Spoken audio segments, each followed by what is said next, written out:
আসসালামু আলাইকুম, সবাইকে শুভেচ্ছা। আজকে বিশ্ব হার্ট দিবস। তো আজকে বিশ্ব হার্ট দিবসের জন্য যে আজকে হার্ট নিয়ে কথা বলা তা নয়, তো হার্টের হৃদয় যদি সুস্থ রাখতে হয় তাহলে নিজেকে রাখতে হবে সুস্থ। এখন নিজেকে যদি সুস্থ রাখতে হয় তো সেক্ষেত্রে কিছু বিষয় আছে যেগুলো আমাকে, আপনাকে বা আমাদের সবারই কিন্তু সচেতনতা বাড়ানো উচিত বা খেয়াল করা উচিত। হার্টকে ভালো রাখতে হলে সর্বপ্রথমে ডায়াগনোসিস করে নিতে হবে যে কি কি ধরনের প্রবলেম আপনার হচ্ছে। এখন যদি হার্টে রিলেটেড কোনো প্রবলেম হয়ে থাকে, হাইপারটেনশন বা অ্যাথেরোস্ক্লেরোসিস মানে হার্টে চর্বি জমা বা ব্লক হয়ে যাওয়া, প্লাক সৃষ্টি হওয়া, বিভিন্ন ধরনের আরো কিছু কার্ডিওভাস্কুলার ডিজিজ আছে। এগুলো আসলে ফাইন্ডিংস করে নিতে হবে কোন কোন প্রবলেমে আপনার মধ্যে আছে বা আপনি কোন ধরনের মেডিসিন কন্টিনিউ করছেন।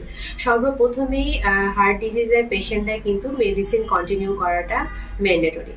আপনাকে মেডিসিন অবশ্যই কন্টিনিউ করতে হবে। এরপরে আসি যেটা মেইন পার্ট, সেটি হচ্ছে লাইফস্টাইল এবং আপনার ডায়েটারি ম্যানেজমেন্ট। লাইফস্টাইলটা আমি কেন আগে বলছি, কারণ আমাদের এখন অনিয়ন্ত্রিত লাইফস্টাইলের কারণে জীবনযাপনের একটা বিশাল বড় ধরনের পরিবর্তন এসেছে। যেমন আমরা ঘুমাচ্ছি না পর্যাপ্তভাবে, পানি খাচ্ছি না, বিভিন্ন ধরনের স্ট্রেস আমাদের মধ্যে কাজ করছে।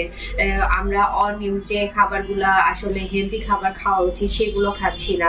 রেস্টুরেন্ট ফুড, স্ট্রিট ফুড, ভাজা পোড়া, এই ধরনের খাবারগুলোর মধ্যে আমরা বেশি আগ্রহী হয়ে যাচ্ছে। এমনকি প্যাকেটজাত খাবার যেগুলোকে মধ্যে ট্রান্স ফ্যাট অতিরিক্ত পরিমাণে থাকে, এখন এই খাবারগুলোকে সবার প্রথমে অ্যাভয়েড করতে হবে। অর্থাৎ বাইরের খাবারের প্রতি আগ্রহ কমিয়ে ঘরে তৈরি খাবারের প্রতি আগ্রহ বাড়াতে হবে। এখন ঘরে তৈরি যে খাবারগুলো আছে সেগুলো কেমন হওয়া উচিত, বিশেষ করে হার্ট ডিজিজ যাদের আছে। রঙিন শাকসবজি, রঙিন ফলমূল, এই ধরনের খাবার খাদ্য তালিকায় রাখতে হবে, কারণ এতে অ্যান্টিঅক্সিডেন্ট বেশি থাকে। অ্যান্টিঅক্সিডেন্ট অক্সিডেটিভ স্ট্রেসের মাত্রা কমাতে সহযোগিতা করে। অক্সিডেটিভ স্ট্রেসের মাত্রা যখন কমবে তখন ব্লাডে অক্সিজেনের লেভেলের একটা নর্মাল একটা ফ্লো কাজ করে, যেটা সোডিয়াম পটাশিয়াম থেকে আমাদের বডিতে ইলেকট্রোলাইটস ইমব্যালেন্স গুলাকে স্বাভাবিক রাখতে সাহায্য করে। হাইপারটেনশন বা হার্ট ডিজিজের পেশেন্টদের এই জিনিসগুলোর প্রতি খেয়াল রাখা উচিত। এরপরে আসতে হবে খাবারের যে প্যাটার্নগুলো আছে। আপনি দিনে যে মেইন যে খাবারগুলো খাচ্ছেন সেখানে প্রোটিন বেসিস খাবারগুলো থাকতে হবে, ফ্যাট কম থাকতে হবে, অয়েলি ফুডগুলো কম ইনটেক করতে হবে। যেগুলো আমাদের ভেজিটেবলস বা শাকসবজি, এই খাবারগুলো, মাছ পর্যাপ্ত পরিমাণে রাখতে হবে। এবং দৈনন্দিন খাবারের যে খাদ্য তালিকা সেটাকে 6টি ভাগে ভাগ করে নিতে হবে। প্রধান 3টি মিলের পাশাপাশি আরো 3টি স্ন্যাক্স আইটেম রাখতে হবে মিড মর্নিং এবং ইভিনিং এ। আর যদি খুবই ভালো হয় ঘুমাতে যাওয়ার আগে একটা বেড টাইম স্ন্যাক্স নেওয়া। আপনি যদি সন্ধ্যার সময় ডিনারটা কমপ্লিট করে ফেলতে পারেন তাহলে কিন্তু আপনার বডিতে ফ্যাট গুলা বা কার্বোহাইড্রেট গুলা কম স্টোরেজ হবে। এখন আপনি যদি এই খাবারগুলোর পাশাপাশি একটা হেলদি লাইফস্টাইল মেনটেন করতে পারেন এবং এই খাবার যে ডায়েটারি ম্যানেজমেন্ট গুলো আছে এই ম্যানেজমেন্ট অনুযায়ী আপনার খাবারের প্যাটার্ন গুলোকে যদি সাজিয়ে নিতে পারেন তাহলে কিন্তু হার্ট ডিজিজ বা হার্টে রিলেটেড যে প্রবলেম গুলো আছে সেগুলো কিন্তু কিছুটা থেকেও পরিত্রাণ করতে পারেন নিজে নিজেই। ওবেসিটি একটা মেইন পার্ট হার্ট ডিজিজের ক্ষেত্রে। আপনার যদি পেটে মেদ থেকে থাকে বা ব্লাডে এলডিএল এর পরিমাণ বেশি থাকে তাহলে কিন্তু অবশ্যই চেষ্টা করতে হবে এইচডিএল অর্থাৎ ভালো যে কোলেস্টেরল আছে সেটার পরিমাণটা বাড়াতে। এখন ভালো কোলেস্টেরল বাড়াতে হলে আপনাকে অবশ্যই হেলদি ফুড খেতে হবে, অয়েলি ফুডটাকে রেস্ট্রিক্টেড করতে হবে। কিছু মাছ মাংস আছে যেগুলোতে কিন্তু অটোমেটিক্যালি ফ্যাট থেকে থাকে, তো আপনাকে সেগুলো একটু এক্সপার্টের সহযোগিতা নিয়ে একটা প্যাটার্ন করে নিতে হবে যে কি ধরনের খাবারগুলো আপনাকে ডায়েটারি ম্যানেজমেন্টে আপনার ডেইলি যে লাইফস্টাইলে ফুড যে হ্যাবিটটা থাকছে সেটাকে ফিক্স করে নেওয়া। এরপরে আসবো হচ্ছে যে পানি খেতে হবে। আপনার বডি পার কেজি বডি ওয়েটে কতটুকু পানি লাগছে এবং সারাদিনে ন্যূনতম একটি পানি পান করতে হবে 2.5 লিটার মতো।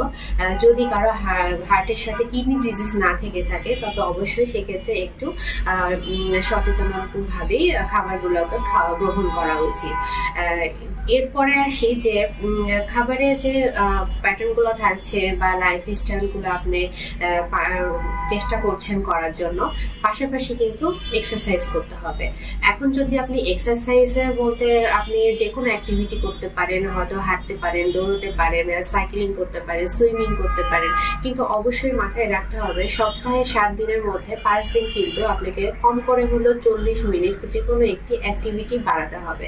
আপনি যত অ্যাক্টিভিটি বাড়াবেন আপনার বডির যে খাবারগুলো আমরা খাচ্ছি, মেটাবলাইজ যে সিস্টেমটা, এটা অ্যাক্টিভিটি বাড়বে এবং আপনার যে হার্ট রিলেটেড যে প্রবলেমগুলো আছে আপনার হার্টটাও অ্যাক্টিভ হবে।